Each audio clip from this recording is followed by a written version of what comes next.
ಇವತ್ತಿನ ಸಮಾಜ ಹಾಳಾಗ್ತಾ ಇದೆ ಅಂದ್ರೆ ನಾವ್ಯಾರು ತಂದೆ ತಾಯಿಗಳು ವಿಚಾರ ಮಾಡ್ತಾ ಇಲ್ಲ.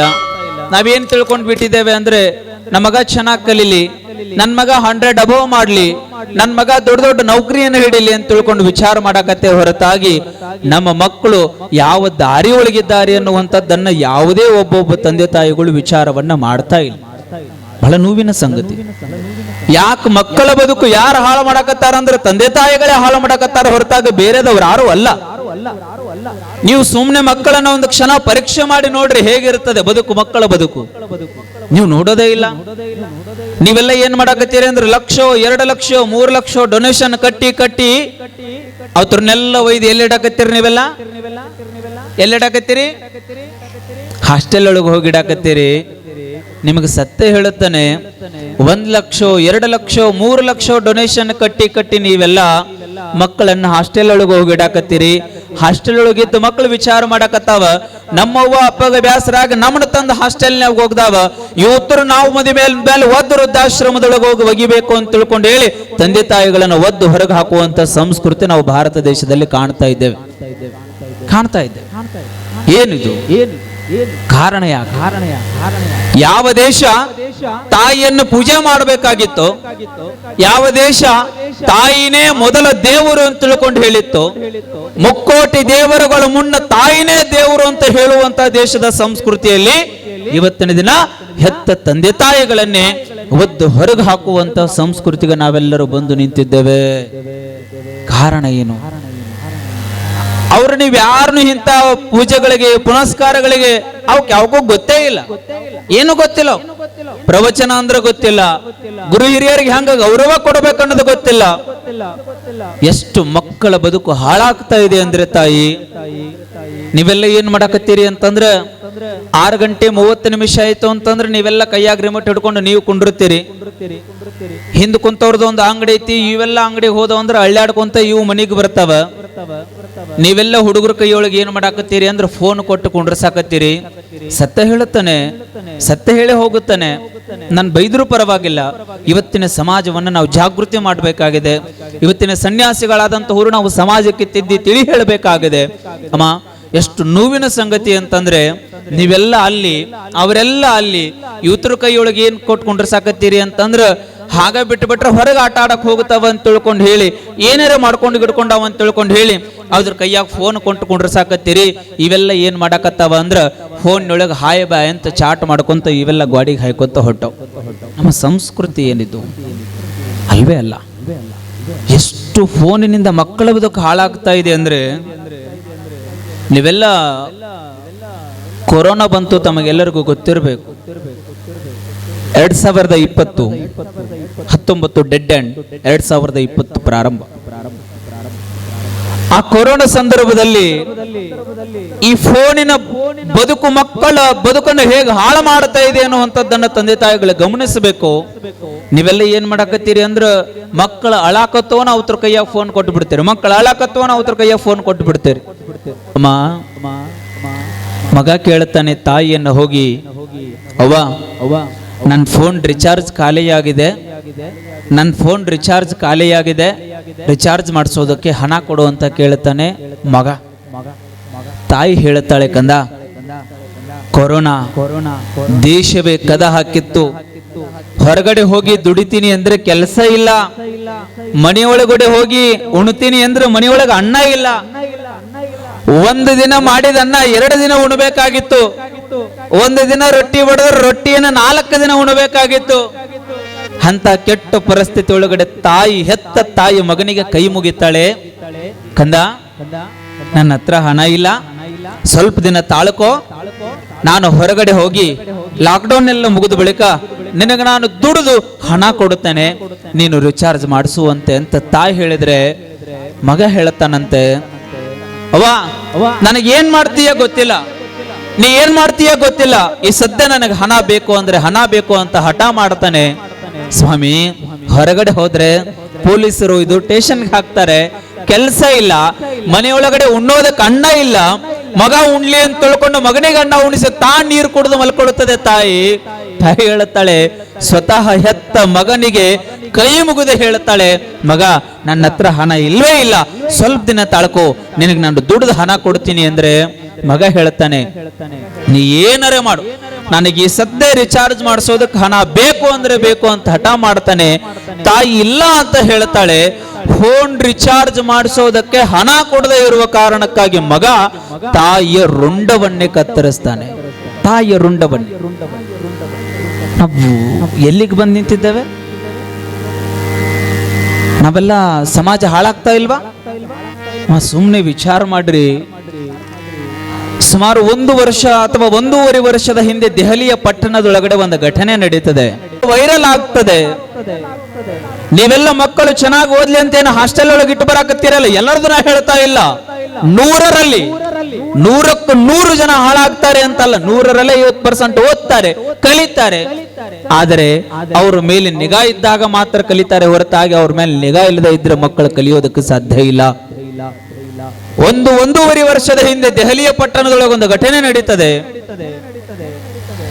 ಅಲ್ಲಿ ಓರ್ವ ತರುಣಿ, ನಾವು ಯಾವ ದೇವಸ್ಥಾನ ಪವಿತ್ರ ಅಂತ ತಿಳಿದುಕೊಂಡಿದ್ದೇವೆ, ಯಾವ ದೇವಸ್ಥಾನದೊಳಗಡೆ ಹೋಗಿ ಪ್ರವೇಶವನ್ನ ಮಾಡಿದ್ರೆ ದೇವರಿಗೆ ಬೆಳಗುವ ಮಂಗಳ ಆರತಿಯ ತಟ್ಟೆ ಒಳಗೆ ಕಾಣಿಕೆ ಹಾಕಿ ನಾವೆಲ್ಲರೂ ಆಶೀರ್ವಾದ ತಗೊಳ್ತೇವೆ, ಆ ದೇವಸ್ಥಾನಕ್ಕೆ ಹೋಗುತ್ತಾಳೆ ಓರ್ವ ತರುಣಿ. ನಾ ಹೇಳತ್ತಿದ್ದೆ ಯಾವುದೋ ಹುಡುಗನ ಕಥೆಯಲ್ಲ, ಓರ್ವ ಹುಡುಗಿ. ಸುಮ್ಮನೆ ವಿಚಾರ ಮಾಡ್ರಿ ತಂದೆ ತಾಯಿಗಳೇ, ನೀವೆಲ್ಲ ದೇವಸ್ಥಾನಕ್ಕೆ ಹೋಗುತ್ತಾಳೆ. ದೇವರಿಗೆ ಬೆಳಗಿದ ಮಂಗಳ ಆರತಿಯ ತಟ್ಟೆ ಒಳಗಡೆ ಓರ್ವ ತರುಣಿ ಯಾವ ದೇವಸ್ಥಾನ ಪವಿತ್ರ ಅಂತ ತಿಳ್ಕೊಂಡು ನಮ್ಮ ಬದುಕನ್ನು ಬೆಳಗುತ್ತದೆ ಎನ್ನುವಂತ ಭಾವನೆಯಿಂದ ನಾವು ಹೋಗಿ ದೇವಸ್ಥಾನಕ್ಕೆ ನಮಸ್ಕಾರ ಮಾಡ್ತೇವೆ. ಅದೇ ದೇವರಿಗೆ ಬೆಳಗಿದ ಮಂಗಳಾರತಿಯ ತಟ್ಟೆ ಒಳಗಡೆ ಹೋಗಿ ಸಿಗರೇಟ್ ಹಚ್ಚಿಕೊಂಡು ಸೇದ ತಾಳೆ ಅಂತಂದ್ರೆ ನಾವೆಲ್ಲರೂ ಎಲ್ಲಿಗೆ ಬಂದು ನಿಂತಿದ್ದೇವೆ? ವಿಚಾರ ಮಾಡ್ರಿ. ನಾ ಹೇಳುವ ಘಟನೆ ದೆಹಲಿಯ ಪಟ್ಟಣದಲ್ಲಿ ನಡೆದಿರುವ ಘಟನೆ ಆಗಿರ್ಬೋದು. ಮುಂಬರುವ ದಿನಮಾನಗಳಲ್ಲಿ ನೀವೇನಾದ್ರೂ ಮಕ್ಕಳಿಗೆ ಸಂಸ್ಕಾರವನ್ನ ಕೊಡದೆ ಹೋದ್ರೆ ನಿಮ್ಮ ಮನೆಯಲ್ಲೂ ಆ ಘಟನೆ ನಡೀತದೆ, ನಿಮ್ಮ ಮನೆಯಲ್ಲೂ ಆ ಘಟನೆ ನಡೀತದೆ. ಜಾಗೃತಿಯನ್ನು ವಹಿಸಬೇಕಾಗಿದೆ. ನಾವೆಲ್ಲ ಮಕ್ಕಳನ್ನು ತೀಡಬೇಕಾಗಿದೆ. ಅದಕ್ಕಾಗಿ ಸರ್ವಜ್ಞ ಹೇಳ್ತಾನೆ, ವಿದ್ಯೆ ಕಲಿಸದ ತಂದೆ, ಬುದ್ಧಿ ಹೇಳದ ಗುರು, ಬಿದ್ದಿರಲು ಬಂದು ನೋಡದೆ ತಾಯಿ, ಈ ಮೂವರು ಶುದ್ಧ ವೈರಿಗಳು ಸರ್ವಜ್ಞ. ಯಾರು ನಮ್ಮ ಬದುಕನ್ನು ಉದ್ಧಾರ ಮಾಡಬೇಕಲ್ಲ, ಯಾರು ನಮ್ಮ ಬದುಕನ್ನ ಸರಿಯಾದ ದಾರಿ ಕೊಂಡೊಯ್ಯಬೇಕಲ್ಲ, ಅಂಥವರೇ. ನಾವು ಸಾಲಿಗೆ ಹೋಗುತ್ತೀನಿ ಅಂತಂತಂದ್ರ ತಂದೆ, ಸಾಲಿಗೆ ಹೋಗಿ ಏನು ಮಾಡ್ತೀಯಪ್ಪ, ಮನೆಯ ಕೆಲಸ ಮಾಡೋ ಅನ್ನೋ ತಂದೆ ಬೇಕು, ಚೆನ್ನಾಗಿ ಓದಿ ಬದುಕು ಕಟ್ಕೋ ಅನ್ನುವಂತ ತಂದೆ ಬೇಕು. ಎಂತ ತಂದೆ ಬೇಕಪ್ಪ? ಬದುಕು ಕಟ್ಕೋ ಅನ್ನುವಂತಹ ತಂದೆ ಬೇಕಾಗ್ತದೆ. ಶಾಲೆ ಒಳಗಡೆ ವಿದ್ಯಾರ್ಥಿ ಹಾಳಾಗುವುದನ್ನು ಗಮನಿಸಿದ ಗುರುಗಳು ಅಷ್ಟೆಲ್ಲ ನೋಡಿದರೂ ಸಹಿತ ವಿದ್ಯಾರ್ಥಿಗೆ ಹಾಳಾಗುವುದನ್ನ ಗಮನಿಸಿ ಹಾಳಾಗಬೇಡಪ್ಪ ಅಂತಾನೆ ಹೇಳಬೇಕು. ಇದನ್ನ ಹಿಂಗ ಕೆಲಸ ಮಾಡ್ಕೊಂತ ಹೋಗಂತ ಹೇಳ್ಬೇಕು. ಏನ್ ಹೇಳ್ಬೇಕ್ರಿ ಅವ? ಏನ್ ಹೇಳ್ಬೇಕು? ಹಾಳಾಗ್ಬೇಡ ಅಂತ ಹೇಳ್ಬೇಕು ತಾನೆ. ಅದನ್ನೆಲ್ಲವನ್ನ ಬಿಟ್ಟು ಹಾಳಾಗುವುದನ್ನ ನೋಡಿ ಸುಮ್ಮನೆ ಕೂತ್ಕೊಂಡ್ರೆ ಅಂತ ಗುರುವನ್ನ ತಗೊಂಡು ಏನು ಮಾಡೋದದೆ ಅಂತಾನ ಸರ್ವಜ್ಞ. ಬಿದ್ದಿರಲು ಬಂದು ನೋಡದೆ ಇರುವ ತಾಯಿ. ಮಗ ಅಂಗಳದೊಳಗೆ ಆಡಕತ್ತದ, ಆಟ ಆಡ್ತಾ ಆಡ್ತಾ ಆಡ್ತಾ ಹೋಗಿ ಎಡಿವಿ ತಳಗ ಬಿದ್ದದ, ಹನಿ ಒಡೆದದ, ಮೊಣಕಾಲ ಕೆತ್ತದ, ರಕ್ತ ಸೋರಾಕತ್ತದ, ಅವ್ವಾ ಅಂತ ಚೀರ್ತದ. ಅದನ್ನ ನೋಡಿ ಒಳಗ ಧಾರಾವಾಹಿ ನೋಡ್ಕೊಂತ ಕುಂತ ಅವ್ವ ಎದ್ದು ಓಡಿ ಬರ್ಬೇಕು. ಅಲ್ಲಿ ಬಿದ್ದು ಹುಡುಗನ ನೋಡಿ ಧಾರಾವಾಹಿ ನೋಡ್ಕೊಂತ ಕುಂಡಿರ್ಬೇಕು. ಓಡಿ ಬರ್ಬೇಕಲ್ಲ. ಅಷ್ಟೆಲ್ಲ ಓಡಿ ಬರುವುದನ್ನು ಬಿಟ್ಟು ಒಳಗಡೆ ಕೂತ್ಕೊಂಡ್ರೆ ಅಂತಹ ತಾಯಿಯನ್ನ ತಗೊಂಡು ಏನು ಮಾಡೋದಿದೆ ಅಂತಾನ ಸರ್ವಜ್ಞ. ನಮ್ಮ ಬದುಕನ್ನ ಬದಲಿಸಲಿಕ್ಕೆ 3 ಜನ, ಒಂದು ಗುರು, ತಾಯಿ ಮತ್ತು ತಂದೆ, ಇವರು ಮಾತ್ರ ನಮ್ಮ ಬದುಕನ್ನ ಬದಲಿಸುವಂತ ಶಕ್ತಿ ಇರುತ್ತದೆ ಹೊರತಾಗಿ 4ನೇ ವ್ಯಕ್ತಿ ಬಂದು ನಮ್ಮ ಬದುಕನ್ನ ಬೆಳಗುತ್ತಾನೆ ಅಂದ್ರೆ ಅದು ಶಕ್ಯತಾ ಸಾಧ್ಯ ಇಲ್ಲ, ಸಾಧ್ಯ ಇಲ್ಲ. ಬದುಕು ಬೆಳಕಾಗಬೇಕು ಅಂದ್ರೆ ನಾವು ಮಕ್ಕಳಿಗೆ ನೀತಿಯನ್ನ, ಸಂಸ್ಕಾರವನ್ನ, ಸಂಸ್ಕೃತಿಯನ್ನ ಇವತ್ತಿನ ದಿನ ಮಕ್ಕಳಿಗೆ ನಾವು ಕಲಿಸಬೇಕಾಗಿದೆ. ಮಕ್ಕಳೆಲ್ಲ ದಾರಿ ಬಿಡ್ತಾ ಇದ್ದಾರೆ, ಮಕ್ಕಳೆಲ್ಲ ಚಟಗಳಿಗೆ ದಾಸರಾಗ್ತಾ ಇದ್ದಾರೆ. 10-15 ವರ್ಷದ ಕೂಸು ಇವತ್ತಿನ ದಿನ ವಿಮಲ್ ಚೀಟ್ ತಿನ್ನಕತ್ತದ. ತಂದೆ ತಾಯಿಗಳಿಗೆ ಗೊತ್ತಿಲ್ಲ. ನೀವೆಲ್ಲ ಏನ ತಿಳ್ಕೊಂಡಿರಿ ಅಂದ್ರ ನಮ್ಮಗ ಬಾಳ್ ಚಲೋ ಓದಾಕತ್ತಾನ, ನಮ್ಮಗ ಏನೋ ಮಾಡುದಿಲ್ಲ ಅಂತ ನೀವು ತಿಳ್ಕೊಂಡಿರಿ. 10-15 ವರ್ಷದ ತರುಣ ಡ್ರಿಂಕ್ಸ್ ಮಾಡಕತ್ತಾನ. 10-15 ವರ್ಷದ ತರುಣ ಅನೇಕ ಚಟಗಳಿಗೆ ದಾಸನಾಗಕತ್ತಾನ. ಇದೇ ನಿಮ್ಮ ಬೀದರ್ ಜಿಲ್ಲೆ ಬಸವ ಕಲ್ಯಾಣ ತಾಲೂಕಿನೊಳಗಡೆ ಇಸ್ಪೇಟ ಆಡ್ತಾನೆ ಒಬ್ಬ ಹುಡುಗ, ರಮ್ಮಿ ಆಡ್ತಾನೆ ಒಬ್ಬ ಹುಡುಗ, ಕ್ರಿಕೆಟ್ ಬೆಟ್ಟಿಂಗ್ ಕಡ್ತಾನೆ ಒಬ್ಬ ಹುಡುಗ. ಎಷ್ಟು ಬೆಟ್ಟಿಂಗ್ ಕಡ್ತಾನೆ ಅಂತಂತಂದ್ರೆ ಹತ್ತತ್ರ 1 ಕೋಟಿ ರೂಪಾಯಿ ಸಾಲ ಮಾಡ್ತಾನೆ. ಸ್ವತಃ ಹೆತ್ತ ತಂದೆ ತಾಯಿಗಳು ಮಗನ ಮಮತೆಯ ಪ್ರೀತಿಯ ಕರೆ ಓಲೆಗಾಗಿ ಮನೆ ಮಾರ್ತಾರೆ, ಹೊಲ ಮಾರ್ತಾರೆ. ಯಾರ ಸಲುವಾಗಿ? ಒಬ್ಬ ಮಗನ ಸಲುವಾಗಿ ಮನೆ ಮಾರ್ತಾರೆ, ಹೊಲ ಮಾರ್ತಾರೆ, ತಮ್ಮಲ್ಲಿ ಇದ್ದ ಎಲ್ಲ ಬಂಗಾರದ ಒಡವೆಗಳನ್ನ ಮಾರ್ತಾರೆ. ಒಡವೆಯನ್ನ ಮಾರಿ ಬಾಡಿಗೆ ಮನೆ ಒಳಗಿರ್ತಾರ. ಅವ್ರ ಮನೆಗೊಬ್ಬ ದುಡ್ಯಾಕ ಬರೋ ಆಳು ಇದ್ರೂ ಸಹಿತ ಅದನ್ನೆಲ್ಲವನ್ನ ಮಾರಿ ಬಾಡಿಗೆ ಮನೆ ಒಳಗಿದ್ದು ಸ್ವತಃ ತಂದೆ ತಾಯಿಗಳು ಇನ್ನೊಬ್ಬರ ಹೊಲದಾಗ ಜೀತಕ್ಕೆ ಕುಳಿತಾರ, ದುಡಿತಾರ. ಯಾರ ಸಲುವಾಗಿ ಅಂದ್ರೆ ಮಗನ ಸಲುವಾಗಿ. ಮಗನಿಗೆ ಹೇಳ್ತಾರ, ಮಗ ಈಗೆಲ್ಲ ಸಾಲ ಮುಟ್ಟಿಸ್ಬಿಟ್ಟಿದ್ದೇವೆ, ಇನ್ನು ಮುಂದೆ ನೀ ಇಂಥ ಆಟ ಆಡಕ್ ಹೋಗ್ಬೇಡ ಅಂತ ತಾಯಿ ಹೇಳ್ತಾಳೆ. ಅಪ್ಪ ಹೇಳ್ತಾನೆ, ಹೊರಗಡೆ ದುಶ್ಚಟಕ್ಕೆ ಬಲಿಯಾದ ತರುಣ ಹೂ ಅಂತಾನೆ. ಪುನಃ ಮತ್ತೆ ಕೆಲವಷ್ಟು ತಿಂಗಳ ಕಾಲ ಮತ್ತೆ ಬಿಡ್ತಾನೆ. 5-6 ತಿಂಗಳಾದ ಬಳಿಕ ಮತ್ತೆ ಬೆಟ್ಟಿಂಗ್ ಕಟ್ತಾನೆ. ಮತ್ತೆ ಬೆಟ್ಟಿಂಗ್ ಕಟ್ಟಿ ಹತ್ತತ್ರ 50 ಲಕ್ಷ ರೂಪಾಯಿ ಸಾಲ ಮಾಡುತ್ತೆ. ನಮ್ಮ ಕಡೆಯಿಂದ ಆಗೋಕ್ ಸಾಧ್ಯ ಇಲ್ಲ ಅಂತ ಒಬ್ಬ ಮಗನ ಸಾಲವನ್ನ ನಮ್ಮ ಕಡೆಯಿಂದ ತೀರಿಸಲಿಕ್ಕಾಗ್ಲಿಲ್ಲ ಅಂತ ತಿಳ್ಕೊಂಡು ಸ್ವತಃ ತಂದೆ ತಾಯಿಗಳೇ ಊರಲ್ಲಿ ಹಾಕೊಂತಾರ. ತಂದೆ ತಾಯಿಗಳೇ ಕಾರಣ ಏನು? ನಮ್ಮವ್ವ ಅಪ್ಪ ಸತ್ರಲ್ಲ ಅಂತ ತಿಳ್ಕೊಂಡು ಹೇಳಿ ಸಾಲ ಮಾಡಿದ ಹುಡುಗ ಬೇಲೂರಿನೊಳಗಡೆ ನಡುವೂರಿನಲ್ಲಿ ನಿಂತ ಪೆಟ್ರೋಲ್ ಹಾಕೊಂಡು ಸುಟ್ಟುಕೊಂಡು ಸತ್ತ. ನಾ ಹೇಳ್ತಾ ಇರೋದು ಯಾವುದೇ ಕಲ್ಪನೆಯ ಕಥೆಯಲ್ಲ, ಯಾವುದೇ ಕಟ್ಟುಕತೆಯನ್ನಲ್ಲ. ಅಮ್ಮ, ನಿಮ್ಮ ಮಕ್ಕಳು ಬೆಳಕಾಗಬೇಕಾಗಿದೆ, ನಿಮ್ಮ ಮಕ್ಕಳು ಬದುಕಾಗಬೇಕಾಗಿದೆ.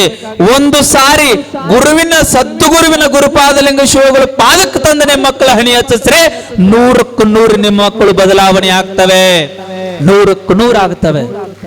ನನ್ನ ಭಾವನೆ ಇಷ್ಟೇ. ಗುಲ್ಬರ್ಗ ಶಹರದಲ್ಲಿ ಇರತಕ್ಕಂತ ಎಲ್ಲ ತರುಣಿಯರು ಹೇಗಾಗಬೇಕು ಅಂದ್ರೆ ಗುಲ್ಬರ್ಗಕ್ಕೆ ಮಾರಕ ತರುವಂತವ್ರಾಗಬೇಡ್ರಿ, ಗುಲ್ಬರ್ಗದೊಳಗೆ ಸ್ಮಾರಕವಾಗುವಷ್ಟರ ಮಟ್ಟಿಗೆ ಇಲ್ಲಿರುವ ತರುಣಿಯರು ಬೆಳಿಬೇಕು ಅನ್ನುವಂಥದ್ದು ನನ್ನ ವೈಯಕ್ತಿಕ ಅಭಿಪ್ರಾಯ. ಬೆಳಿಬೇಕು. ಬಹಳ ನೋವು ಅನಿಸ್ತದೆ. ಎಷ್ಟೋ ಜನ ತಂದೆ ತಾಯಿಗಳು ಮಕ್ಕಳನ್ನ ನೋಡದೇ ಇರುವ ಕಾರಣಕ್ಕಾಗಿ ನಾಂದೇಡ್ ಜಿಲ್ಲೆ ಒಳಗಡೆ ಮಗ ಅಪ್ಪ ನನಗೆ ಫೋನ್ ಬೇಕು ಅಂತ ಹಠ ಮಾಡ್ತಾನೆ, ನನಗೆ ಫೋನ್ ಬೇಕೇ ಬೇಕು ಅಂತ ಹಠ ಮಾಡ್ತಾನೆ. ಅಪ್ಪ ಅಂತಾನೆ, ಮಗ ಮನೆಯಲ್ಲಿ ಉಣ್ಣೋದಕ್ಕೆ ಅನ್ನ ಇಲ್ಲ, ನಾವು ಗುಡಿಸಲಲ್ಲಿ ಇದ್ದೇವೆ, ಮಳೆ ಬಂದ್ರೆ ಸೋರ್ತದೆ, ಮಳೆ ಬಂದ್ರೆ ಒಂದು ಗುಡಿ ಒಳಗೆ ಹೋಗಿ ಮಲ್ಕೊಳ್ಳುತ್ತೇವೆ. ಮಗ ಸ್ವಲ್ಪ ದಿನ ತಾಳ್ಕೋ ಕಂದ, ನಿನಗೆ 1 ವರ್ಷ 2 ವರ್ಷ ಬಿಟ್ಟು ದುಡಿತೀನಿ, ದುಡಿದ್ ನಾನು ನಿನಗೆ ಫೋನ್ ಕೊಡಿಸ್ತೀನಿ ಅಂತಂತಾನೆ. ತಂದೆ ನೀ ನನಗೆ ಫೋನ್ ಕೊಡಿಸೋದಿಲ್ಲ ಅಂತ ತಿಳ್ಕೊಂಡು ಹೇಳಿ ಮಗ ಊರ್ಲ್ ಹಾಕೊಳ್ಳುತ್ತಾನೆ. ನಾಂದೇಡ್ ಜಿಲ್ಲೆ ಒಳಗಡೆ ತಂದೆಗೆ ಅದನ್ನ ನೋಡಿ ಕಂಬಡಿಯನ್ನು ಸುರಿಸಿ ತಂದೆ ವಿಚಾರ ಮಾಡ್ತಾನೆ, ಓ ನನ್ನ ಮಗ ಕೇಳಿದಾಗ ಒಂದು ಫೋನ್ ನನ್ನ ಕಡೆಯಿಂದ ಕೊಡಿಸಾಕ ಆಗ್ಲಿಲ್ಲ ಅಂತ ತಿಳ್ಕೊಂಡು ಹೇಳಿ ಮಗನೇ ಹೋಗ್ಯಾನ, ನಾ ಇದ್ದೇನು ಮಾಡ್ಲಿ ಅಂತ ತಿಳ್ಕೊಂಡು ಹೇಳಿ ಮಗನ ಬಾಜುನೇ ಸ್ವತಃ ತಂದೆ ಊರ್ಲ್ ಹಾಕೊಡ್ತಾನೆ. ಸ್ವತಃ ತಂದೆ. ನಾವು ಎಲ್ಲಿಗೆ ಬಂದು ನಿಂತಿದ್ದೇವೆ? ಯಾವ ಸಂಸ್ಕೃತಿಗೆ ನಾವೆಲ್ಲರೂ ಬಂದು ನಿಂತಿದ್ದೇವೆ? ನಾವೆಲ್ಲರೂ ಬೆಳಕಾಗಬೇಕಾಗಿದೆ, ಬದಲಾಗಬೇಕಾಗಿದೆ. ಅಮ್ಮ, ನಿಮ್ಮ ಮನೆಯೊಳಗಡೆ 1000 ಕ್ವಿಂಟಲ್ ಅಕ್ಕಿ ಇದ್ರು ಸಹಿತ ಒಂದು ದಿನ ಮಗ ನನಗೆ ಹೊಟ್ಟೆ ಬಹಳ ಹಸಿವಾಗ್ಯದ, ಒಂದು ತುತ್ತು ಅನ್ನ ಕೊಡ್ರಿ ಅಂತ ಬಂದಾಗ ನಿಮ್ಮ ಮನೆಯೊಳಗಡೆ 1000 ಕ್ವಿಂಟಲ್ ಅಕ್ಕಿ ಇದ್ರು ಸಹಿತ ಮಗ ಹಸಿಯುವಂತ ಬಂದಾಗ ಒಂದು ದಿನ ಗಂಜಿ ಕುಡಿಸಿ ತೋರಿಸ್ರಿ, ಬದುಕು ಅನ್ನುವಂಥದ್ದು ಮಕ್ಕಳಿಗೆ ಅರ್ಥ ಆಗುತ್ತದೆ. ನಿಮ್ಮ ಮನೆಯೊಳಗಡೆ ನಿಮ್ಮ ಬ್ಯಾಂಕ್ ಬ್ಯಾಲೆನ್ಸ್ 1000 ಕೋಟಿ ರೂಪಾಯಿ ಎಪ್ಪಡಿ ನಿಮ್ಮ ಬ್ಯಾಂಕ್ ಬ್ಯಾಲೆನ್ಸ್ ಆಗಿದ್ರೆ ವಾ ನನಗೊಂದು 10,000 ರೂಪಾಯಿ ಬೇಕಾಗ್ಯಾವ ಅಂತ ಮಗ ಬಂದ ಕೇಳಿದ್ರ ನಿಮ್ಮ ಬ್ಯಾಂಕ್ ಬ್ಯಾಲೆನ್ಸ್ ಕೋಟಿ ರೂಪಾಯಿ ಎಪ್ಪಡಿ ಇದ್ರು ಸಹಿತ ಮಗ 1,000 ರೂಪಾಯಿ ಕೇಳಿದಾಗ 10,000 ರೂಪಾಯಿ ಕೇಳಿದಾಗ ಮಗನ ಕೈಯಾಗ ಅವತ್ತ ಒಂದೇ 1 ರೂಪಾಯಿ ಸಿಗಲಾರದಂಗ ನೋಡ್ಕೊಡ್ರಿ. ಬದುಕು ಅನ್ನುವಂಥದ್ದು ಮಕ್ಕಳಿಗೆ ಅರ್ಥ ಆಗುತ್ತದೆ. ನಿಮ್ಮ ಮನೆಯೊಳಗಡೆ ವರ್ಷಕ್ಕಾಗುವಷ್ಟು 365 ದಿನ ಆಗುವಷ್ಟು 365 ಜೋಡ್ ಬಟ್ಟೆ ನಿಮ್ಮ ಮನೆಯೊಳಗಿದ್ರು ಸಹಿತ ನಿಮ್ಮ ಮಗ ಜಾತ್ರೆಗೆ ಅಪ್ಪನ ಜಾತ್ರೆಗೆ ನನಗೆ ಹೊಸ ಪ್ಯಾಂಟ ಒಂದು ಹೊಸ ಅಂಗಿ ಕೊಡಿಸು ಅಂತಂದ್ರೆ ಮಗನಿಗೆ ಹೇಳ್ರಿ, ಕಂದ ಅದು ಬೇಡಪ್ಪ, ಒಂದು ದಿನ ಹರಕ ಅಂಗಿ ಹರಕ ಪ್ಯಾಂಟ ಉಟ್ಕೊಂಡು ನೋಡು ಅಂತ ಹೇಳ್ರಿ. ಮಕ್ಕಳಿಗೆ ಬದುಕು ಅನ್ನುವಂಥದ್ದು ಅರ್ಥ ಆಗುತ್ತದೆ. ಬದುಕು ಅನ್ನುವಂಥದ್ದು ಅರ್ಥ ಆಗುತ್ತದೆ. ಅದನ್ನು ಬಿಡ್ತೀರಿ. ಮಗ ಕೇಳುವ ಮುನ್ನನೇ ಅವರಿಗೆಲ್ಲವನ್ನ ಕೊಡಿಸಿ ಬಿಡ್ತೀರಿ. ಕೊಡಿಸೋದು ತಪ್ಪಂತನ ಹೇಳುತ್ತಾ ಇಲ್ಲ ತಾಯಿ, ಆದ್ರೆ ಮಕ್ಕಳು ಸರಿಯಾದ ದಾರಿಗೆ ಹೊಂಟ್ರೆ ನೀವು ಬೇಕಾದ್ದನ್ನು ಕೊಡಿಸ್ರೆ ನಾನು ಬೇಡ ಅನ್ನೋದಿಲ್ಲ. ಮಕ್ಕಳು ತಪ್ಪು ದಾರಿಗೆ ಹೋಗಿದ್ದು ಸಹಿತ ತಂದೆ ತಾಯಿಗಳಿಗೆ ಗೊತ್ತಿದ್ರೆ ಅದಕ್ಕೆ ದಯವಿಟ್ಟು ಮಗನಿಗೆ ನೀವು ಏನು ಕೊಡಿಸ್ಲಿಕ್ಕೆ ಹೋಗಬೇಡ್ರಿ ಎನ್ನುವಂತ ಕಳಕಳಿಯ ವಿನಂತಿಯನ್ನು ನಾನು ಮಾಡ್ತೇನೆ. ಕಾರಣ ನಾವೆಲ್ಲ ಬದಲಾಗಬೇಕಾಗಿದೆ. ಎಷ್ಟು ಕೆಟ್ಟ ಪರಿಸ್ಥಿತಿಗೆ ನಾವು ಬಂದು ನಿಂತಿದ್ದೇವೆ ಅಂತಂತಂದ್ರೆ, ವಿದೇಶದವರು ಯಾರಾದ್ರೂ ನಮ್ಮ ದೇಶಕ್ಕೆ ಬಂದು ಬಿಟ್ರೆ ನಾವೆಲ್ಲ ನಮ್ಮ ಮನೆಯೊಳಗೆ ಅವರು ಮಲ್ಕೋತೀನಿ ಅಂತ ತಿಳ್ಕೊಂಡಂತ ಹೇಳಿದ್ರೆ ನಾವು ನಮ್ಮ ಸ್ಥಳವನ್ನ ಬಿಟ್ಟು ಅವರಿಗೆ ಒಳಗೆ ಮನಗಿಸಿ ನಾವು ಹೊರಗೆ ಮಲ್ಕೊಳ್ತೇವೆ. ಅಂತಹ ಸಂಸ್ಕೃತಿಯಲ್ಲಿ ನಾವೆಲ್ಲರೂ ಇದ್ದೇವೆ. ಯಾರಾದ್ರೂ ನಮಗೆ ನೀರು ಕೇಳಿದ್ರ ಹಾಲು ಕೊಡ್ತಕ್ಕಂತ ಸಂಸ್ಕೃತಿ ಒಳಗೆ ನಾವಿದ್ದೇವೆ. ಸ್ವತಃ ಅಂತಹ ದೇಶದ ಸಂಸ್ಕೃತಿಯಲ್ಲಿ ಇವತ್ತಿನ ದಿನ ಹೆತ್ತ ತಂದೆ ತಾಯಿಗಳನ್ನ ಮಕ್ಕಳು ಒದ್ದು ಹೊರಗೆ ಹಾಕಕತ್ತಾರ. ಅವು ಮನ್ಯಾಗ ಉಳಿದವು. ಎಷ್ಟೆಷ್ಟು ನಾನು ಇವತ್ತೊಂದು ವಿಡಿಯೋ ನೋಡಿದೆ, ಬಹಳ ನೋವನ್ನ. ಬೆಂಗಳೂರಿನೊಳಗಡೆ ನಿರಾಶ್ರಯ ಅಂತ ತಿಳ್ಕೊಂಡು ಒಂದು ವೃದ್ಧಾಶ್ರಮವಿದೆ. ಯೂಟ್ಯೂಬ್ ನಲ್ಲಿ ಬರ್ತದೆ, ತಾವೆಲ್ಲರೂ ನೋಡಿರ್ಬೋದು ಅಂತ ನಾ ಭಾವಿಸ್ಕೊಳ್ತೇನೆ. ಆ ವಿಡಿಯೋ ಒಳಗಡೆ ಒಬ್ಬ ಮಗ ತಾಯಿಯನ್ನು ವೃದ್ಧಾಶ್ರಮಕ್ಕೆ ಬಿಟ್ಟು ಹೋಗುತ್ತಾನೆ. ಎಷ್ಟೋ ವರ್ಷಗಳ ಬಳಿಕ ಮಗ ವೃದ್ಧಾಶ್ರಮಕ್ಕೆ ಬರ್ತಾನೆ. ತಾಯಿ ತಟ್ಟೆಯಲ್ಲಿ ಅನ್ನವನ್ನ ಇಟ್ಕೊಂಡು ಹೀಗೆ ಊಟ ಮಾಡ್ತಾ ಇರ್ತಾಳೆ. ಊಟ ಮಾಡ್ಬೇಕಾದ್ರೆ ತಾಯಿ ಕಣ್ಣಲ್ಲಿ ಕಣ್ಣೀರನ್ನ ತೆಗಿತಾಳೆ. ದೂರದಲ್ಲಿ ಬರುವ ಮಗನನ್ನ ನೋಡಿ ತಾನು ಉಣ್ಣುವ ತಟ್ಟೆಯಲ್ಲೇ ಕಣ್ಣೀರು ಬೀಳುತ್ತದೆ. ಆ ಉಣ್ಣುವ ಒಂದು ತುತ್ತನ್ನು ಹೀಗೆ ತಟ್ಟೆಯೊಳಗೆ ಇಡ್ತಾಳೆ. ಮಗನನ್ನ ಕರೆಸ್ತಾಳೆ. 10 ವರ್ಷ ಆಯ್ತು ತಾಯಿಯನ್ನು ಬಿಟ್ಟು ಹೋಗಿದ್ದಾನೆ. ತಾಯಿ ಎಲ್ಲೆಲ್ಲೋ ತಿರುಗಾಡ ಬಂದು ಆಶ್ರಮದೊಳಗೆ ಉಳ್ಕೊಂಡಾಳ. ತಾಯಿಯನ್ನು ನೋಡಬೇಕು ಅಂತ ತಿಳ್ಕೊಂಡು 10 ವರ್ಷದ ಬಳಿಕ ಮಗ ಬಂದಾಗ ತಾಯಿ ಉಣ್ಣೋದಕ್ಕಂತ ತಟ್ಟೆ ಹಿಡಿತಾಳೆ. ಮಗ ಬರ್ತಾನೆ. ತಾನು ಕುಂತ ಸ್ಥಳದಲ್ಲೇ ತಾನು ಕುಂತ ಮಗನನ್ನ ಮೇಲ್ಕೊಂಡಿರ್ಸ್ತಾಳೆ. ತಾಯಿ ಮೇಲ್ಕುತ್ತುವ ಮಗ ಅಂತಾಳೆ. ತಾನು ಉಣ್ಣುವ ತಟ್ಟೆಯಲ್ಲಿ ಇರುವ ತುತ್ತನ್ನ ಮಗನಿಗೆ ಉಣಿಸೋದಕ್ಕೆ ಪ್ರಾರಂಭ ಮಾಡ್ತಾಳೆ. ಮಗ ಹೇಳ್ತಾನೆ, ಇಲ್ಲ ನೀನು ತಿನ್ನು, ನಾ ತರಿಸ್ಕೋತೀನಿ ಅಂತ ತಿಳ್ಕೊಂಡು ಹೇಳಿ ಅಲ್ಲೇ ಇರುವ ವ್ಯಕ್ತಿಗೆ ಕರೆದು ಕೇಳ್ತಾನೆ, ಸರ್ ನನಗೂ ಒಂದು ಪ್ಲೇಟ್ ಹಚ್ಕೊಂಡು ಬರ್ತೀರಾ ಅಂತ ಕೇಳಿದಾಗ ಆಶ್ರಮದ ಮುಖ್ಯಸ್ಥ ಹೇಳ್ತಾನೆ, ಸರ್ ಅನ್ನ ಎಲ್ಲ ಖಾಲಿಯಾಗಿ ಹೋಗಿದೆ, ಅನ್ನ ಇಲ್ಲ, ಮಾಡ್ಬೇಕು ಅಂದ್ರೆ ಸಮಯ 1 ತಾಸು ಹಿಡಿತದೆ, ಸ್ವಲ್ಪ ನೀವು ತಾಳ್ಕೋಬೇಕು ಅಂತಂದ್ರೆ ತಾಯಿ ಹೇಳ್ತಾಳೆ, 1 ತಾಸು ನನ್ನ ಮಗನಿಗೆ ತಾಳ್ಕೊಳಕ್ ಆಗೋದಿಲ್ಲ, ಅವನ್ನೆಲ್ಲ ನಾನು ನೋಡೀನಿ ಅಂತ ತಿಳ್ಕೊಂಡು ಹೇಳಿ, ನಾ ಉಣ್ಲಿಲ್ಲ ಅಂದ್ರೂ ಪರವಾಗಿಲ್ಲ ಅಂತ ತಿಳ್ಕೊಂಡು ಹೇಳಿ ತಾನು ಉಣ್ಣುವ ಅನ್ನವನ್ನು ಮಗನಿಗೆ ಉಣಿಸ್ತಾಳಲ್ಲ, ಇದಕ್ಕಿಂತ ದೊಡ್ಡ ತ್ಯಾಗಮಯಿ ಜೀವ ಜಗತ್ತಿನಾಗ ಯಾವುದದೆ? ವಿಚಾರ ಮಾಡ್ರಿ ನೀವೆಲ್ಲ. ಯಾವುದದೆ? ಯಾವುದೂ ಇಲ್ಲ. ಅಮ್ಮ, ನಾವು ಅರ್ಥ ಮಾಡ್ಕೊಳ್ಬೇಕು, ನಾವು ತಿಳ್ಕೋಬೇಕು. ಮಕ್ಕಳು ಇವತ್ತಿನ ದಿನ ಯಾವ ದಾರಿಗೆ ಹೋಗ್ತಾ ಇದ್ದಾರೆ ಎನ್ನುವಂಥದ್ದನ್ನ ನಾವೆಲ್ಲರೂ ತಂದೆ ತಾಯಿಗಳಾದಂಥವರು ಚೆನ್ನಾಗಿ ಅರ್ಥ ಮಾಡ್ಕೊಳ್ಬೇಕು. ಇಲ್ಲದೆ ಇದ್ರೆ ಮಕ್ಕಳ ಬದುಕನ್ನು ನಾವೇ ಹಾಳು ಮಾಡಿದಾಗ ಆಗ್ತದೆ. ಬಡೀರಿ, ಬೈರಿ, ಬುದ್ಧಿ ಹೇಳ್ರಿ. 4 ಮಗ ದಾರಿ ತಪ್ಪದಾಗ ಬಡೀರಿ, ಮಗ ಬದಲಾವಣೆ ಆಗ್ತಾನೆ. ಒಬ್ಬ ಶಿಲ್ಪಿ ಒಂದು ಮೂರ್ತಿಯನ್ನ ಕೆತ್ತೋದಕ್ಕೆ ಪ್ರಾರಂಭ ಮಾಡಿದ. ಬಹಳ ದೊಡ್ಡ ಕಲ್ಲನ್ನ ತೆಗೆದುಕೊಂಡ. ಆ ಶಿಲ್ಪಿ ಆ ಕಲ್ಲನ್ನ ಕೆತ್ತೋದಕ್ಕೆ ಪ್ರಾರಂಭ ಮಾಡಿದ. ಆಗ 50% ಕೆಲಸ ಪೂರ್ಣ ಆಗಿತ್ತು. ಇನ್ನು 50% ಕೆಲಸ ಮುಗಿದು ಬಿಟ್ರೆ ಆ ಕಲ್ಲು ಹೋಗಿ ಮೂರ್ತಿ ಆಗ್ತಿತ್ತು. ಆ ಕಲ್ಲು ಶಿಲ್ಪಿಗೆ ಹೇಳುತ್ತದೆ, ಏ ಶಿಲ್ಪಿ, ನನ್ನನ್ನ ಕೆತ್ತಬೇಡ ಅಂತ ಕಲ್ಲು. ಕೆತ್ತಬೇಡ.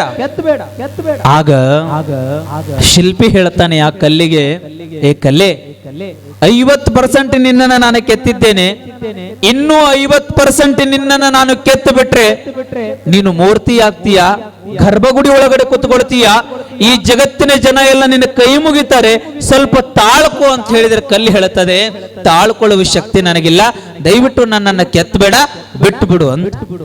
ಬಿಟ್ಟು ಬಿಡು. ಬಿಟ್ಟ. ಎರಡನೇ ಕಲ್ಲು ತೆಗೆದುಕೊಂಡ, ಕೆತ್ತೋದಕ್ಕೆ ಪ್ರಾರಂಭ ಮಾಡಿದ. ಕೆತ್ತುತ್ತಾ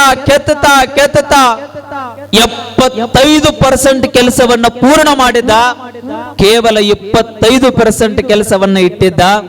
ಆಗ ಕಲ್ಲು ಹೇಳುತ್ತದೆ, ಶಿಲ್ಪಿಗೆ ಕೈ ಮುಗಿತದೆ, ಏ ಶಿಲ್ಪಿ ನನ್ನನ್ನ ಕೆತ್ತಬೇಡ. ಯಾಕೆ? ಇಲ್ಲ, ನಿನ್ನ ಹೊಡೆತಗಳು, ನಿನ್ನ ಪೆಟ್ಟುಗಳು ತುಂಬಾ ನೋವನ್ನು ಉಂಟು ಮಾಡಿವೆ, ಹಾಗಾಗಿ ನನ್ನನ್ನು ಬಿಟ್ಟು ಬಿಡು. ಶಿಲ್ಪಿ ಹೇಳ್ತಾನೆ, ಏ ಕಲ್ಲೇ, 75% ತಾಳ್ಕೊಂಡಿದ್ದೀಯಾ, ಕೇವಲ 25% ನೀನು ತಾಳ್ಕೊಂಡು ಬಿಟ್ರೆ ಗರ್ಭಗುಡಿ ಒಳಗೆ ಹೋಗಿ ಕುತ್ತುಕೊಳ್ಳುವಂತ ಯೋಗ್ಯ ದೇವರು ನೀನಾಗ್ತೀಯ, ಸ್ವಲ್ಪ ತಾಳ್ಕೋ ಅಷ್ಟೇ, ತಾಳ್ಕೋ. ಕಲ್ಲು ಹೇಳುತ್ತದೆ, ಆಗೋದಿಲ್ಲ, ದಯವಿಟ್ಟು ನನ್ನನ್ನು ಬಿಟ್ಟು ಬಿಡು ಅಂತ ಹೇಳುತ್ತದೆ. ಆಗ ಮೂರನೇ ಕಲ್ಲನ್ನ ತೆಗೆದುಕೊಳ್ಳುತ್ತಾನೆ, ಕೆತ್ತುತ್ತಾನೆ, ಪ್ರಾರಂಭಿಸ್ತಾನೆ. ಆಗ ಕಲ್ಲು ಒಂದೇ ಒಂದು ಉಳಿಯ ಪೆಟ್ಟಿಗೆ ಕಲ್ಲು ಶಿಲ್ಪಿಗೆ ಹೇಳುತ್ತದೆ, ಏ ಶಿಲ್ಪಿ, ಎಷ್ಟೇ ಪೆಟ್ಟನ್ನ ನನಗೆ ಕೊಡು, ಎಷ್ಟೇ ಪೆಟ್ಟುಗಳನ್ನ ನನಗೆ ಕೊಡು, ನನ್ನನ್ನ ಕೇವಲ ಕಲ್ಲನ್ನಾಗಿ ಉಳಿಸಬೇಡ, ನನ್ನನ್ನ ಕಲ್ಲಿನ ರೂಪವನ್ನ ತೆಗೆದು ಯೋಗ್ಯ ಮೂರ್ತಿಯನ್ನಾಗಿ ಮಾಡುವಂತ ಹೇಳುತ್ತದೆ. ಈ ಹೊಡಿಬೇಡ, ತಡ್ರಿ ಆಮೇಲೆ ಹೊಡ, ಪಾಪ ನೀವು ಮಗ್ನರಾಗ್ಬಿಟ್ರಲ್ಲ ಹೇಳುತ್ತದೆ. ಆಗ ಆ ಶಿಲ್ಪಿ ಕೆತ್ತುತ್ತಾನೆ, ಮೂರ್ತಿಯನ್ನಾಗಿ ಪೂರ್ಣ ಮಾಡ್ತಾನೆ, ಗರ್ಭಗುಡಿ ಒಳಗೆ ಹೋಗಿ ಆ ಮೂರ್ತಿಯನ್ನ ಇಡ್ತಾನೆ, ಪೂಜೆ ಆಗ್ತದೆ, ಮಂಗಳಾರತಿ ಆಗ್ತದೆ. ತಾನು ಕೆತ್ತಿದ ಶಿಲ್ಪಿ ಮೂರ್ತಿಯಾದ ಬಳಿಕ ಆ ತಾನು ಕೆತ್ತನೆಯ ಮಾಡಿದ ಎಲ್ಲ ವಸ್ತುಗಳನ್ನು ತಂದು ದೇವರ ಮುಂದೆ ಇಡ್ತಾನೆ, ತಾನು ಕೆತ್ತಿದ ಕಲ್ಲಿನ ಮುಂದೆ ಇಡ್ತಾನೆ. ಆ ಎಲ್ಲ ವಸ್ತುಗಳನ್ನ ಹೀಗಿಟ್ಟು ಮಂಡೆ ಊರಿ ಕೈ ಮುಗಿದು ಪ್ರಾರ್ಥನೆ ಮಾಡ್ತಾನೆ ಆ ಮೂರ್ತಿಗೆ, ಅಪ್ಪ ದೇವರೇ, ಚನ್ವೀರೇಶ, ನಿನ್ನನ್ನ ಕೆತ್ತಿರುವ ವ್ಯಕ್ತಿ ನಾನೇ, ಬೇರಾರು ಅಲ್ಲ. ಅಪ್ಪ ನಿನ್ನ ಕೆತ್ತಬೇಕಾದ್ರ ಬಾಳ ಪೆಟ್ಟು ಕೊಟ್ಟಿನಿ, ಬಾಳ ನೋವು ಕೊಟ್ಟಿನಿ, ಅಪ್ಪ ನಿನ್ನ ಕಲ್ಲಿಗೆ, ನಿನ್ನ ಮೂರ್ತಿಗೆ ನೋವು ಕೊಟ್ಟಿನಿ ಅಂತ ತಿಳ್ಕೊಂಡು ಹೇಳಿ ನನ್ನ ಬದುಕಿಗೆ ನೋವು ಕೊಡಬೇಡಪ್ಪ, ನನ್ನ ಬದುಕಿಗೆ ಆಶೀರ್ವಾದ ಮಾಡು ಅಂತ ತಿಳ್ಕೊಂಡು ಹೇಳಿ, ಹೆಂಗ ಶಿಲ್ಪಿ ತಾನು ಕೆತ್ತಿದ ಮೂರ್ತಿ ಕೈ ಮುಗಿತಾನಲ್ಲ, ನಿಮ್ಮ ಮಕ್ಕಳು ಹೇಗಾಗಬೇಕು ಅಂದ್ರೆ ಸ್ವತಃ ತಂದೆ ತಾಯಿಗಳ ಕೈ ಮುಗಿಬೇಕು, ಅಷ್ಟರ ಮಟ್ಟಿಗೆ ನಿಮ್ಮ ಮಕ್ಕಳು ದೇವರ ವ್ಯವಸ್ಥೆಯಲ್ಲಿ ಕೂತ್ಕೊಳ್ಬೇಕು. ಅದಕ್ಕಾಗಿ ಕವಿ ಬರೀತಾನೆ, ನಿಮ್ಮ ಮಕ್ಕಳು ಹೇಗಾಗಬೇಕು ಅಂದ್ರೆ ವೀರನಾದಡೆ ಸಿಂಧೂರ ಲಕ್ಷ್ಮಣನಾಗು, ಧೀರನಾದಡೆ ಹೊಯ್ಸಳನಾಗು ಅನ್ನುವಂತ ಒಂದು ಅದ್ಭುತ. ಲಕ್ಷ್ಮಣನಾಗು, ಧೀರನಾದಡೆ ಹೊಯ್ಸಳನಾಗು, ಭಕ್ತಿಯಲ್ಲಿ ಬಸವಣ್ಣನಾಗು, ಕಂದ ಏನಾದರೂ ಆಗು, ಕೊನೆಗೊಬ್ಬ ಯೋಗ್ಯ ಮಾನವ ನೀನಾಗು ಅನ್ನುವಂಥ ಮಾತನ್ನೊಬ್ಬ ಕವಿ ಬರೀತಾನೆ. ಯಾವ ಕಾರಣಕ್ಕಾಗಿ ಇದನ್ನ ಹೇಳ್ತಾ ಬರ್ತಿದ್ದೇವೆ ಅಂದ್ರೆ, ಮಕ್ಕಳು ಇವತ್ತಿನ ದಿನ ಮಠ ಮಂದಿರಗಳಿಗೆ ಹೋಗ್ತಾ ಇಲ್ಲ, ಗುಡಿಗುಂಡಾರಗಳಿಗೆ ಹೋಗ್ತಾ ಇಲ್ಲ, ಪ್ರವಚನಗಳಿಗೆ ಹೋಗ್ತಾ ಇಲ್ಲ. ಅವರಿಗೆ ಗುರು ಅಂದ್ರೆ ಗೊತ್ತಿಲ್ಲ, ಲಿಂಗ ಅಂದ್ರೆ ಗೊತ್ತಿಲ್ಲ, ಜಂಗಮ ಅಂದ್ರೆ ಗೊತ್ತಿಲ್ಲ, ಪ್ರಸಾದ ಅಂದ್ರೆ ಗೊತ್ತಿಲ್ಲ, ಪಾದೋದಕ ಅಂದ್ರೆ ಗೊತ್ತಿಲ್ಲ. ಇವತ್ತಿನ ದಿನ ಮಕ್ಕಳಿಗೆ ಏನೋ ಗೊತ್ತೇ ಇಲ್ಲ. ಎಷ್ಟು ನಾವು ಕೃತಕ ಆಗಿಬಿಟ್ಟೇವಿ, ನಾವು ಎಷ್ಟರ ಮಟ್ಟಿಗೆ ಸಂಸ್ಕೃತಿಯನ್ನ ಮರೆಯಾಕತ್ತೇವಿ ಅಂದ್ರ, ಒಬ್ಬ ದೊಡ್ಡ ಗೌಡನ ಮನೆಗೆ ಒಂದಿನ ಸ್ವಾಮಿಗಳು ಪ್ರಸಾದಕ್ಕೆ ಹೋಗಿದ್ದು. ಸ್ವಾಮಿಗಳ ಪ್ರಸಾದಕ್ಕೆ ಹೋಗಿರ್ಬೇಕಾದ್ರ ದೊಡ್ಡ ಗೌಡನ ಮನೆ, ಪ್ರಸಾದಕ್ಕೆ ಹೋಗುತ್ತಾರೆ, ಕುತ್ತುಕೊಳ್ಳುತ್ತಾರೆ. ಎಲ್ಲ ಪಂಚ ಪಕ್ವಾನಗಳನ್ನ ಗುರುಗಳ ಎಡೆಬಟ್ಟಲಕ್ಕ ಎಡಿ ಮಾಡುತ್ತಾರೆ. ಎಲ್ಲ ಎಡಿ ಆದ ಬಳಿಕ ಗುರುಗಳು ಹೇಳಿದ್ರಂತ, ಸ್ವಾಮಿಗಳು ಹೇಳಿದ್ರಂತ, ಜಂಗಮರು ಹೇಳಿದ್ರಂತ, ಸಾಷ್ಟಾಂಗ ಹಾಕ್ರಿ. ಆ ಗೌಡತಿ ಗೊತ್ತಿದ್ರೆ ಸಾಷ್ಟಾಂಗ ಹಾಕಬೇಕಲ್ಲ ಅದು ಹೇಳ್ತಂತ, ಯಪ್ಪ ಹೋಳಿಗೆ ಮಾಡೀನಿ, ಹಪ್ಪಳ ಮಾಡೀನಿ, ಶಂಡಿಗೆ ಕರೆದೀನಿ, ಎಲ್ಲ ಮಾಡೀನಿ, ಸಾಷ್ಟಾಂಗ ಒಂದ ಬಿಟ್ಟಿನಿ ಅಂದ್ಲಂತ. ಏನ್ ಸಾಷ್ಟಾಂಗ ಅದೇನಿ ಎಣ್ಣೆ ಕರೀದ ಏನ್ ಅಡಿಗೆ ಮಾಡುದ ಅಟ್ ಅನ್ನೋದ ತಡ ಅಲ್ಲೇ ಬಾಜು ಮಗ ಇದ್ದ ಕರೀತಾಳ, ಮಗ ಬಾ. ಅವ ಏನು ಬಾಯ್ ತಗೋ ₹100, ಹೋಗು ಶೆಟ್ರ ಅಂಗಡಿ ₹100 ಕೆಟ್ಟ ಬರ್ತೈತ ಸಾಷ್ಟಾಂಗ ತಗೊಂಬ ಅಂದ್ಲಂತ. ಏನು ಶೆಟ್ರ ಅಂಗಡಿಯಾಗ ಸಿಗ್ತೈತ ಸಾಷ್ಟಾಂಗ? ಅವಾಗ ಗೊತ್ತಿಲ್ಲ ಅಂದ್ರೆ ಮಗನಿಗೆ ಏನು ಗೊತ್ತಿರ್ತೈತೆ? ಮಣ್ಣ ಹೊಯ್ತಿದ್ದು ₹100 ತಗೊಂಡು ಕಡ್ಡ ಶೆಟ್ರ ಅಂಗಡಿ. ಶೆಟ್ರು ಹೊಟ್ಟಿ ಬಿಡ್ಕೊಂಡು ಕುಂತಿದ್ರು ಗಲ್ಲೆ ಪೆಟ್ಟಿಗೆ ಮೇಲೆ. ಶೆಟ್ರ ಅಂದ, ಏನ್ ಹೋಗವಡೆ ಅಂದ್ರು. ಏನಿಲ್ರಿ ನಮ್ಮ ಮನ್ಯಾಗ ಐನಾರು ಬಂದಾರ. ಯಾರು ಬಂದಾರ? ಐನಾರು ಬಂದಾರ. ಅವರು ಊಟಕ್ಕೆ ಕುಂತಾರ. ನಮ್ಮವ್ವ ಹೋಳಿಗೆ ಮಾಡ್ಯಾಳ, ಹಪ್ಪಳ ಮಾಡ್ಯಾಳ, ಶಂಡಿಗೆ ಕರೆದಾಳ, ಉಪ್ಪಿನಕಾಯಿ ಹಚ್ಚಾಳ, ಚಪಾತಿ ಮಾಡ್ಯಾಳ. ಇದೆಲ್ಲ ಬಿಟ್ಟಾರ. ಅವ್ರಿಗೇನ ಸಾಷ್ಟಾಂಗ ಬೇಕಂತ್ರಿ ಸ್ವಾಮಿಗಳಿಗೆ. ಅದಕ್ಕೆ ಶೆಟ್ರ ₹100 ಕೆಟ್ಟ ಬರ್ತೈತೆ, ಅಟ್ಟು ಸಾಷ್ಟಾಂಗ ಕೊಡ್ರಿ. ಶೆಟ್ರ ತಲೆ ಒಮ್ಮಲೆಗೆ ಗಿರ್ರ ಅಂತ. ಇವ ಗೌಡ್ಯ ಕಾಡ್ಸಾಕತ್ತಿರ್ಬೇಕು ಬಿಡು ಅಂತ ತಿಳ್ಕೊಂಡು ಹೇಳಿ, ಏ ಗೌಡ್ಯ ಗಿರಾಕಿ ಬಾಳದವ ಸ್ವಲ್ಪ ತಡಿ ಆಮೇಲೆ ಕೊಡ್ತೀನಿ ಎಂದ ಗೌಡಗ ಶೆಟ್ರು. ಏ ಇಲ್ರಿ ನಮ್ಮ ಮನ್ಯಾಗ ಸ್ವಾಮಿಗಳು ಕುಂತಾರ, ಪಟ್ಟಣ ಕೊಡಬೇಕ, ನಾ ತಗೊಂಡು ಹೋಗಬೇಕ ಅಂದವ. ಅಟ್ಟನದ ತಡ ಗಿರಾಕೆಲ್ಲ ಖಾಲಿ ಆದು. ಹೋದ್ ಮುಂದೆ ನಿಂತಗಳೇನೆ ಏನ್ ಬೇಕೋ ಗೌಡ್ಯ ಅಂದ್ರು ಶೆಟ್ರು. ಶೆಟ್ರ ₹100 ಕೆಟ್ಟ ಸಾಷ್ಟಾಂಗ ಬರ್ತೈತೆ, ಅಟ್ಟ ಕೊಡ್ರಿ. ₹100 ತಗೊಂಡ್ರು. ಗಿರಾಕಿ ಕೊಟ್ಟು ಶೆಟ್ ನೆತ್ತಿ ಮ್ಯಾಲೆ ಬಂದು ನಿಂತಿತ್ತು. ಕೈ ಜಾಡಿಸಿ ಗೌಡನ ಮಗನಿಗೊಂದು ರೆಮ್ಮಂತ ಕಪಾಳಕ್ಕೆ ಬೆಟ್ಟಗಳನ್ನೇ ಕಪಾಳ ಹಿಡ್ಕೊಂಡು ಇದು ಕೇಳತ್ತಂತ. ಶೆಟ್ರ ಇದ ಏನ್ರಿ ಸಾಷ್ಟಾಂಗ ಅಂತ ಕೇಳಿದ್ನಂತ. ಅವ ಗಂಡ ಗಬ್ಬರು ಅವ ಅಂತ ಇರ್ಬೇಕ. ಶೆಟ್ರು ಹ್ಞೂ ಅಂದ್ರು. ಕಪಾಳ ಹಿಡ್ಕೊಂಡ ಮನೆಗೆ ಹೊಡ್ಕೊಂತ ಬಂದ. ಟನ್ನ ಜಿಗದ ಪಡಸಾಲೆ ಜಿಗದವನ ಅವು ಕೇಳ್ತಾಳ, ಮಗ ತಂದೇನು ಸಾಷ್ಟಾಂಗ? ಅವ್ವ ತಂದೀನಿ ಕೊಡು. ಮತ್ತ ಸ್ವಾಮಿಗಳ ಮುಂದೆ ಹೆಂಗ್ ಕೊಡಾಕ್ ಬರ್ತೈತಿ? ನಡಿ ಒಳಗಂದವ. ನಡಿ ಒಳಗ ಅಡಿಗೆ ಮನೆ ಕರ್ಕೊಂಡು ಹೋದ. ಅವ್ರವ್ವ ಏನು ಕೊಡಿಸ್ಲಾರ ಸಿಟ್ಟಿತ್ತು ಯಾರಿಗ ಗೊತ್ತಾ? ಕೈ ಜಾಡಿಸಿದವನ ಅವ್ರ ಅವ್ವನ ಕಪಾಳಿಗೊಂದು ರೆಮ್ಮಂತ ಬೆಟ್ಟ. ಅವ್ರವ್ ಕೇಳತ್ತಂತ, ತಮ್ಮ ಶೆಟ್ರು ಇದನ್ನ ಕೊಟ್ಟಾರೇನು? ಅವ್ವ ಶೆಟ್ರು ₹100 ತಗೊಂಡ್ರ, ಇದನ್ನ ಕೊಟ್ರ, ನಾ ತಂದ್ಯ ನಿನಗೂ ಕೊಟ್ಟೆ. ಆಕಿ ಹೋಗಿ ಡೈರೆಕ್ಟ್ ಹಂಗ ಗುರುಗಳು ಕೊಡ್ಬೇಕು ರೀ. ಕರದ್ಲು ಒಳಗೆ ಯಾರನ್ನ ಗಂಡನ ರೀ ಬರ್ರಿ ಒಳಗ. ಅವ ಅಂದ ಹುಚ್ಚುಕೊಟ್ಟಿ. ಗುರುಗಳು ಬಂದು ಕುಂತ ಅರ್ಧ ತಾಸಾಯ್ತು. ಸಾಷ್ಟಾಂಗ ತಂದಿರ ಇಲ್ಲ, ಕೊಡ್ರಿ ಪಟ್ಟಣಂಗಂತ ತಿಳ್ಕೊಂಡು ಹೇಳಿ ಅಡಿಗೆ ಮನೆಯಾಗ ಹೋದವನ ಕೈಯಾನ ಬಳಿ ಏರಿಸಿದ್ಲು. ಗಂಡ ಏನು ಕೊಡಿಸ್ಲಾರ ಸಿಟ್ಟಿತ್ತು ಯಾರಿಗ ಗೊತ್ತಾ? ಗಂಡಗೊಂದು ಜಾಡಿಸಿ ರೆಮ್ಮಂತ ಕಪಾಳ ಕೊಟ್ಟ. ಗಂಡಂದ ಇದ ಏನು ಸಾಷ್ಟಾಂಗ ಅಂತ ಕೇಳಿದ. ಅದು ಎಂತ ಹುಚ್ಚುಕೊಟ್ಟು ಅಯ್ಯವ್ವ. ಇವು ಮೂರು ಇನ್ನೂ ಸಿಗಲ್ಲಾಗೆ ಹುಡುಕಾಡಕತ್ತೀವಿ. ಕರೆ ಸಿಕ್ಕಿಲ್ಲ. ಸಿಕ್ಕರಂದ್ರೆ ಅವ್ರಿಗೊಂದು ದೊಡ್ಡ ಪ್ರಶಸ್ತಿ ಕೊಡದೈತಿ. ಸಿಗಲ್ಲಾಗ್ಯಾರ. ಹುಡುಕಾಡ್ರಿ ನಿಮ್ಮೂರಾಗ ಕಲಬುರಗಿಯಾಗ ಎಲ್ಲಿರಿ ಅದಾರನ್ನ ಕರ್ಕೊಂಬರ್ರಿ ಅವ್ರು. ಅವತ್ ಆಯ್ತು ಅಂತ ತಿಳ್ಕೊಂಡು ಹೇಳಿ ಹೋದ ಗುರುಗಳ ಮುಂದ. ಗುರುಗಳಂದ್ರು, ಗೌಡಪ್ಪ ಬಟ್ ನಂಗೆ ಸಾಷ್ಟಾಂಗ ಹಾಕು, ಟೈಮ್ ಬಾಳಾಗೈತ, ಮುಂದಿನ ಮನೆಗೆ ಹೋಗ್ಬೇಕಂದ್ರು ಸ್ವಾಮಿಗಳು. ಸ್ವಾಮಿಗಳು 85 ವಯಸ್ಸ. ಗೌಡ ಅಪರೂಪಕ್ಕೆ ಕರದಾನ ಅಂತ ತಿಳ್ಕೊಂಡು ಹಲ್ಲಿಲ್ಲ ಅಂದ್ರು ಸಹಿತ ಹಲಸಟ್ಟು ಹಾಕೊಂಡು ಬಂದಿದ್ರು ಗೌಡನ ಮನೆಗೆ ಪ್ರಸಾದಕ್ಕೆ ಗುರುಗಳು. ಗುರುಗಳಿಗೆ ಏನು ಗೊತ್ತೈತಿ ಗೌಡ ಹಿಂಗ ಕೊಡ್ತಾನ ಸಾಷ್ಟಾಂಗ ಅಂತ. ಬಂದ ಮುಂದೆ ನಿಂತ. ಗುರುಗಳಂದ್ರು ಸಾಷ್ಟಾಂಗ ಹಾಕು. ಯಪ್ಪ ಸ್ವಲ್ಪ ಕಣ್ಣು ಮುಚ್ಚರಿ ಎಂದ. ಗುರುಗಳಿಗೆ ಏನು ಗೊತ್ತೈತಿ ಕಣ್ಣು ಮುಚ್ಚಿದ್ರೆ ಇವ್ ಹಿಂಗ್ ಕೊಡ್ತಾನಂತೇಳಿ ಶೆಟ್ರು ಮಗನಿಗೆ ಕೊಟ್ಟಿದ್ದು, ಮಗ ಮಡದಿಗೆ ಕೊಟ್ಟಿದ್ದು, ಮಡದೆ ತನಗೂ ಕೊಟ್ಟಿದ್ದು. ಒಮ್ಮಲಿಗೆ ಮುಟ್ಟಿಸ್ಬೇಕಲ್ಲ ಗುರುಗಳಿಗೆಲ್ಲ. ಹೇಳ್ತೀನಿ ನಿಮಗ, ಗುರುಗಳು ಕಣ್ಣು ಮುಚ್ಚಿ ಕುಂತ್ರ ಕೈ ಜಾಡಿಸಿ ರಿಮ್ಮಂತ ಗುರುಗಳಿಗೆ ಕಪಾಳಿಗೆ ಬಿಟ್ರ ಗುರುಗಳು ಹಲಸಟ್ಟು ಹುಚ್ಚಿ ತಾಟ್ನಾಗ ಬಿದ್ದಿತ್ತಂತ. ತಾಟ್ನೆ ಬಿದ್ದಿ ಅಂದ್ರೆ ನಮಗೇನು ಗೊತ್ತೇ ಇಲ್ಲ ಅಂತ. ಗುರುಗಳು ಬಂದಾಗ ಸಾಷ್ಟಾಂಗ ಹಾಕೋದು ಗೊತ್ತಿಲ್ಲ, ಏನು ಎಲ್ಲ ಮರೆತು ಬಿಟ್ಟೇವ್ ನಾವು, ಎಲ್ಲ ಗೊತ್ತಿಲ್ಲ. ಒಬ್ಬ ಮಠಕ್ಕೆ ಹೋಗಿದ್ದಾನೆ ತಿಂಗ ಹುಡುಗ, ಗುರುಗಳ ಹತ್ರ ಹೋದ. ಯಪ್ಪ ಅಂದ, ಏನು ತಮ್ಮ? ಏನಿಲ್ರಿ ಯಪ್ಪ, ಒಟ್ಟ ಮಕ್ಕಳಾಗಿಲ್ರಿ, ಹಂಗಾಗಿ ನೀವು ಆಶೀರ್ವಾದ ಮಾಡಬೇಕು ಅಂದ. ಗುರುಗಳಂದ್ರು ಆಯ್ತು ಬಾಯಿಲ್ಲ ಅಂತ ತಿಳ್ಕೊಂಡು ಹೇಳಿ ಬಂದಾಗ 2 ಉತ್ತತ್ತಿ ಮಂತ್ರಿಸಿ ತಗೋ ಅಕ್ಕ ಹೋಗು ಅಂತ ಆಶೀರ್ವಾದ ಮಾಡಿ ಕಳಿಸಿದ್. ಮತ್ತ ಬಿಟ್ಟ 1-5-6 ತಿಂಗಳು ಬಿಟ್ಟು ಮತ್ತ ಮಾಸಿಗೆ ಮಠಕ್ಕೆ ಬಂದವ.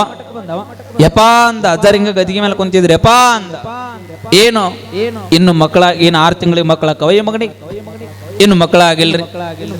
ಅಜ್ಜಾರ್ ಅಂದ್ರು, ಬಾ ಹೋದ್ ಸರಿ 2 ಕಾರ್ಯಕ್ಕೆ ತಂದಿದ್ದಿ, ಈ ಸರಿ 2 ನಿಂಬೆಯನ್ನು ತಗೊಂಡು ಬಾ, ಮಂತ್ರಿಸ್ಕೊಡ್ತೀನಿ.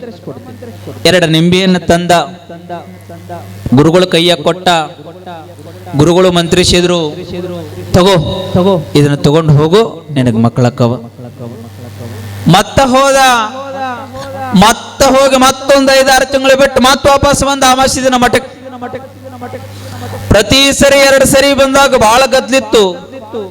ಅವತ್ತಮ್ಮ ಬಂದಾಗ ಯಾರು ಇರ್ಲಿಲ್ಲ. ಹೋಗಿ ಮುಂದೆ ಕುಂತ. ಯಪ್ಪ ಅಂದ, ಏನೋ ತಮ್ಯ? ಯಪ್ಪ ಇನ್ನೂ ಮಕ್ಕಳಾಗಿಲ್ರಿ. ಹೌದಾ, ಈ ಸರ ಕರಿದಾರ ತಗೊಂಡ ಬಂದ್ರು ಗುರುಗಳು. ಕರಿದಾರ ತಂದ, ಗುರುಗಳ ಕೈಯ ಕೊಟ್ಟ. ಗುರುಗಳು ಮಂತ್ರಿಸಿದ್ರು. ಅದನ್ನ ಕೊಡಬೇಕಾದ್ರೆ ಗುರುಗಳು ಕೇಳಿದ್ರಂತ, ತಮ್ಯ 1ನೇ ಸರಿ ಬಂದಿ ಕಾರ್ಯಕ್ಕೆ ಒಯ್ದಿ, ಒಬ್ನ ಬಂದಿ. 2ನೇ ಸರಿ ಬಂದಿ ನಿಂಬೆಯನ್ನು ಒಯ್ದಿ, ಒಬ್ನ ಬಂದಿ. ಈಗ 3ನೇ ಸರಿ ಬಂದಿ ಕರಿದಾರ ಒಯ್ಯಕತ್ತಿ, ನಿನ್ನ ಹೆಂಡತಿ ಎಲ್ಲದಳ ಅಂತ ಕೇಳಿದ್ರಂತ ಗುರುಗಳು. ಅವಾಗ ಅಂದಂತೆ, ಯಪ್ಪ ಇನ್ನೂ ನನ್ನ ಮದುವಿನ ಆಗಿಲ್ಲ ಅಂದಂತ. ಏನ್ ಮದುವೆ ಅಲ್ಲರ ಮಕ್ಕಳಕ್ಕ ವೈ ಮಗನಿ? ಎಲ್ಲಿ ಏನು ಹೆಂಗ ಕೇಳಬೇಕನ್ನೋ ಸಹ ಗೊತ್ತಿಲ್ಲ ಇವತ್ತಿನ ಮಕ್ಕಳ ಬದುಕಿಗೆ. ಮಕ್ಕಳ ಬದುಕನ್ನು ಪರಿವರ್ತನೆ ಮಾಡಬೇಕಾಗಿದೆ. ತಾಯಿ ಮಾದಲಾಂಬಿಕೆ ತನ್ನ ಮಗನನ್ನ ಹೀಗೆ ಬದಲು ಮಾಡಿದ್ಲಲ್ಲ, ಬಹಳ ಚೆನ್ನಾಗಿ ಭೀಮ ಕವಿಗಳು ಬಸವ ಪುರಾಣದೊಳಗೆ ಹೇಳುತ್ತಾರೆ. 6-7 ವರ್ಷದ ತರುಣ, ಕೇವಲ 6-7 ವರ್ಷದ ತರುಣ ಹೇಗಾಗಿದ್ದ ಅಂದ್ರೆ ಭೀಮ ಕವಿಗಳು ಬರೀತಾರೆ, ತನ್ನ 8 ವರ್ಷದ ಅವಧಿಯೋಳ್ ಬರಹ, ವಾಚನ, ಗಣಿತ, ಶಾಸ್ತ್ರ, ವ್ಯಾಕರಣ, ಛಂದಸ್ಸು, ಸಂಗೀತ, ವೇದಗಳು ಕಂಠಪಾಠವಾಗಿದ್ದು ಅಂತ ಬಸವಣ್ಣ ಕೇವಲ 7 ವರ್ಷದ ಅವಧಿ ಒಳಗಡೆ. 7 ವರ್ಷದ ಅವಧಿ ಒಳಗಡೆ 7 ವರ್ಷಕ್ಕೆ ನಮ್ಮ ಮಕ್ಕಳಿಗೆ ಚೊನ್ನ ಹಾಕೊಳಕ್ ಬರುದಿಲ್ಲ, ನೀವ ಹಾಕ್ಬೇಕು ಅವಕ್ಕೆ ಚೊನ್ನ. 7 ವರ್ಷಕ್ಕೆ ವೇದ, ಉಪನಿಷತ್ತುಗಳನ್ನ, ಶಾಸ್ತ್ರಗಳನ್ನ, ಸಂಗೀತವನ್ನ ಎಲ್ಲವನ್ನ ಕಂಠಪಾಠ ಮಾಡಿದ್ದಂತ ಬಸವಣ್ಣ 7-8 ವರ್ಷದ ತರುಣ. ಹೇಗೆ ತಾಯಿ ಆ ಬಸವಣ್ಣನಿಗೆ ಬೆಳಕಾಗಿರ್ಬೋದಲ್ಲ, ಹೇಗೆ ತಿದ್ದಿ ತೀಡಿರ್ಬೋದಲ್ಲ, ಹಾಗೆ ಮಕ್ಕಳನ್ನು ಬೆಳೆಸಬೇಕು.